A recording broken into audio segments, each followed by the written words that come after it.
ದ್ವೇಷ ಭಾಷಣ ಮಾಡದೇ ಇರೋರಿಗೆ ನೀವು ಮತ ಹಾಕಿ, ಅಭಿವೃದ್ಧಿ ಮಾಡೋರನ್ನ ಮತ ಹಾಕಿ.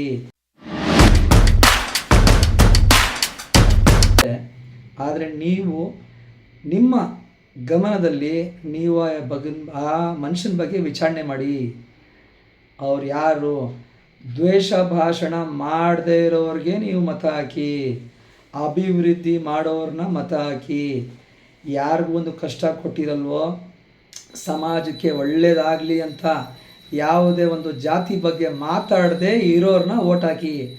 ಯಾರು ಜಾತಿ ಬಗ್ಗೆ ಮಾತಾಡ್ತಾರೆ, ಒಂದೇ ಸಮುದಾಯ ಬಗ್ಗೆ ಮಾತಾಡ್ತಾರೆ, ಹುಷಾರಾಗಿರಿ. ನಾಳೆ ದಿವಸ ತಿರ್ಗಾ ಅವರು ಬಂದು ಕುತಂತ್ರ ಮಾಡಿ ನಿಮ್ಮನ್ನ ಗಮನ ಬೇರೆ ಕಡೆ ಎಳಿಸಿ ವಿಡಿಯೋ ಎಲ್ಲ ಫೋಟೋಸ್ ಎಲ್ಲ ಏನೋ ಪೋಸ್ಟಿಂಗ್ ಮಾಡಿಸಿ ಸುಮ್ಮನೆ ಬರೀ ಮತ ಬರಲಿ ಪವರ್ ಬರಲಿ ದುಡ್ಡು ಮಾಡಬೇಕು ಅಂತ ಬರ್ತಾರೆ. ಅಂಥವ್ರಿಗೆ ಓಟ್ ಹಾಕಬೇಡಿ. ಇದು ನಮ್ಮ CB ನ್ಯೂಸಿಂದ ನಾವು ಒಂದು ಕವರೇಜ್ ಮಾಡಬೇಕು ಅಂತ ಮಾಡಿದ್ದೀವಿ. ಹುಷಾರಾಗಿರಿ. Don't waste your vote. Please cast your valuable vote for a good person who is to the people, for the people and by the people. ದ್ವೇಷ ಭಾಷಣ ಮಾಡೋರಿಗೆ, ಒಂದೇ ಜಾತಿ ಬಗ್ಗೆ ಮಾತಾಡೋರಿಗೆ ಅವ್ರನ್ನ ನೀವು ಯಾವತ್ತೂ ವೋಟ್ ಹಾಕಬೇಡಿ. ಧನ್ಯವಾದಗಳು.